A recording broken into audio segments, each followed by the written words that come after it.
भाई जो गुरु वचन पे डट गए, कट गए फंद 84 के, कट गए फंद 84 के, कट गए फंद 84। ज्ञान जो आज बड़ी आसानी से सतगुरु धरती पर लेकर आए हैं, ये तत्व ज्ञान राजा रामचंद्र जी के गुरु वशिष्ठ को भी प्राप्त नहीं हुआ।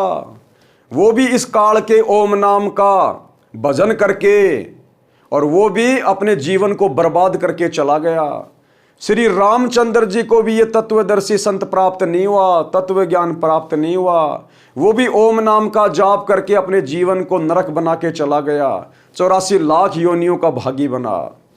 द्वापर में श्री कृष्ण जी का गुरु दुर्वासा, वो भी ओम नाम का जाप करके तप करके काल की गोद में ही जा बैठा और श्री कृष्ण जी को भी ओम नाम का जाप दे के काल की गोद में बैठने का आशीर्वाद दे गया। तो भाई और बहनों, आप और हमारा सौभाग्य कि आज धरती पर इस काल लोक में हमारा पिता वो सतगुरु सतलोक से चलकर स्वयं आया हुआ है हमें सत्य साधना देने के लिए। और आज हम इनके ज्ञान को अच्छे से समझकर यूट्यूब पर हम इनके सत्संगों को सुनकर अति शीघ्र हम इनकी शरण ग्रहण करें, अन्यथा वैसे भी आने वाले समय में दुनिया घोर आपत्तियों का सामना करेगी, क्योंकि हम युग परिवर्तन के दौर से गुजर रहे हैं। 2028 पहले से ही युग परिवर्तन का दिन निश्चित है। इस युग परिवर्तन के समय में ऐसी ऐसी आपत्तियां आएंगी जिनकी शुरुआत हो चुकी है। आपने कोरोना में देख लिया होगा क्या हुआ क्या नहीं हुआ। कोरोना तो केवल एक ट्रेलर था जीव को समझाने के लिए कि अभी भी समय है, सच्चे सतगुरु की भक्ति शुरू कर दो, आधी अधूरी भक्ति छोड़ दो, अन्यथा आने वाले समय में ऐसी ऐसी आपदाएं, युद्ध, महायुद्ध, गृह युद्ध, ये बड़े बड़े एटम बम, हाइड्रोजन बम, मिसाइलें, परमाणु बम, ये किस लिए बना रखे हैं? होली दिवाली के लिए नहीं बनाए। इस काल ने इस मनुष्य जाति को समाप्त करवाने के लिए। और भविष्य मलिका में क्या क्या भविष्यवाणियां हो रखी हैं, आप जी यूट्यूब पर खूब वीडियो देखते होंगे। इसके अलावा अकाल पड़ेंगे भयंकर, खाने को दाना नहीं मिलेगा। ये ज़्यादा लंबे समय की बात नहीं है, हमारे पास मुट्ठी भर भी समय नहीं है।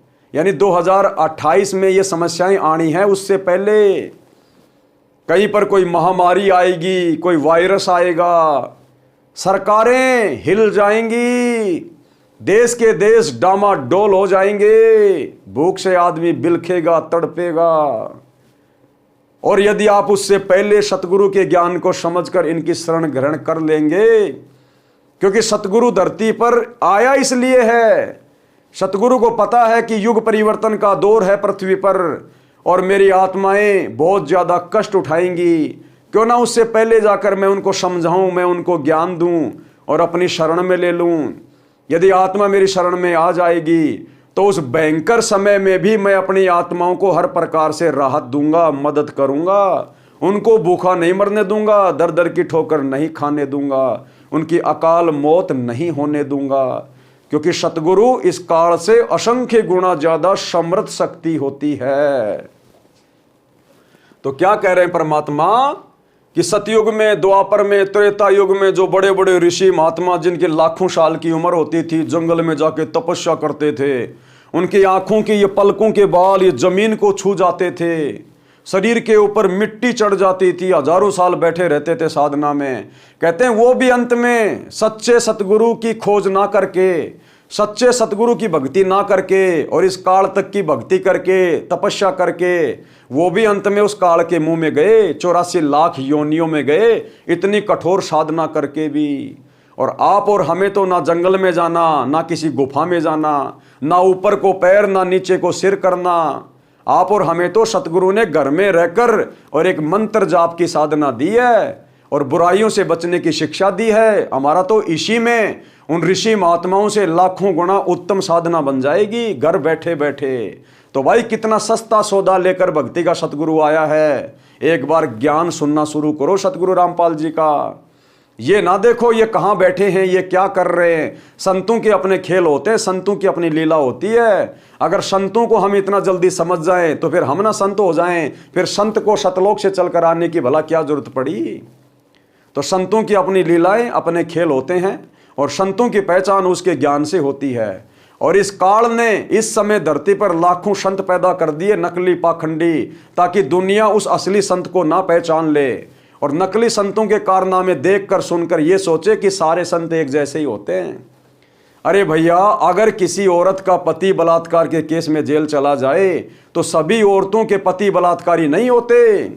तो इसी प्रकार पांचों उंगलियां एक समान नहीं होती है। संत की पहचान उसके ज्ञान से होती है। आप सतगुरु रामपाल जी के सत्संग सुनिए, अपने मोबाइल में यूट्यूब पर जाकर सर्च कीजिए, कुछ दिन सुनिए आप जी, आपको दूध का दूध, पानी का पानी अलग नजर आएगा। क्योंकि ये भक्ति युग है और युग परिवर्तन का समय बहुत नजदीक है। अगर बचा जाए तो बचिए और अपने प्यारे परिवार को भी बचाइए। उनको तत्वदर्शी संत न मिलने के कारण निर्गुण रासा अर्थात गुप्त ज्ञान, जिसे तत्व ज्ञान कहते हैं, वो नहीं मिला। क्योंकि यजुर्वेद अध्याय 40 मंत्र 10 में तथा चारों वेदों का सारांश श्रीमद् भगवत गीता अध्याय 4 श्लोक 32 तथा 34 में कहा है कि जो यज्ञों अर्थात धार्मिक अनुष्ठानों का विस्तृत ज्ञान स्वयं सच्चिदानंद घन ब्रह्म अर्थात परम अक्षर ब्रह्म अपने मुख कमल से बोलकर सुनाता है, वह तत्व ज्ञान अर्थात सूक्ष्म वेद है। गीता ज्ञान दाता ब्रह्म ने कहा है कि उस तत्व ज्ञान को तू तत्वदर्शी ज्ञानियों के पास जाकर समझ। और वो तत्वदर्शी ज्ञानी, वो तत्वदर्शी संत आज पृथ्वी पर सतगुरु रामपाल जी के रूप में विद्वान है। उनको दंडोत प्रणाम करने से, नम्रता पूर्वक प्रसन्न करने से वे परमात्म तत्व को भली भांति जानने वाले तत्वदर्शी संत तुझे तत्व ज्ञान का उपदेश करेंगे। इससे सिद्ध हुआ कि तत्व ज्ञान ना ही तो वेदों में है और ना ही गीता शास्त्र में है। यदि होता तो एक अध्याय और बोल देता। गीता ज्ञान देने वाला अनजाने में दुनिया जिसे श्री कृष्ण मानती है, लेकिन तत्व ज्ञान कहता है कि गीता का ज्ञान श्री कृष्ण जी में प्रेत की तरह प्रवेश करके उसके पिता काल ने बोला था। और काल अर्जुन से कह रहा है कि अगर तुझे पूर्ण परमात्मा की जानकारी चाहिए, अगर तू सत भक्ति करके अमर लोक सनातन परम धाम में जाना चाहता है, तो उस ज्ञान के लिए तू किसी तत्वदर्शी ज्ञानी की खोज कर। अगर बड़े सौभाग्य से वो तुझे मिल जाए, क्योंकि पहली बात तो इतनी आसानी से वो मिलता नहीं है। आपको पत्थर के पहाड़ तो हर जगह मिल जाएंगे, लेकिन आपको हीरे हर कहीं नहीं मिलेंगे।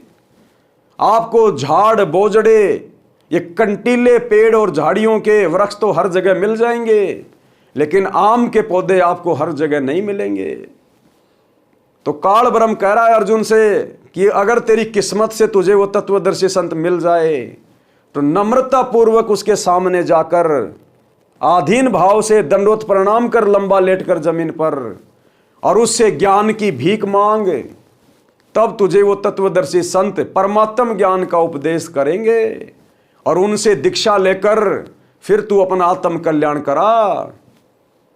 तो भाइयों और बहनों, अगर गीता जी में वो कंप्लीट ज्ञान होता या गीता बोलने वाले ब्रह्म के पास यदि वो कंप्लीट जानकारी होती उस सतलोक की, वहां जाने की, तो ये नहीं कहता गीता अध्याय 4 श्लोक 34 में कि उस ज्ञान के लिए तू किसी तत्वदर्शी संत की खोज कर।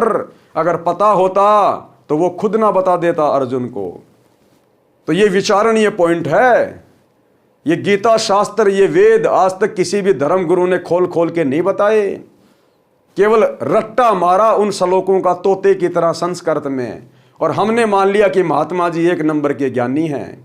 वो महात्मा भी नरक में और महात्मा की बातों पर तालियां पीटने वाले भी नरक में। यदि ये ज्ञान होता तो एक अध्याय और बोल देता और कह देता कि तत्व ज्ञान उस अध्याय में पढ़ें।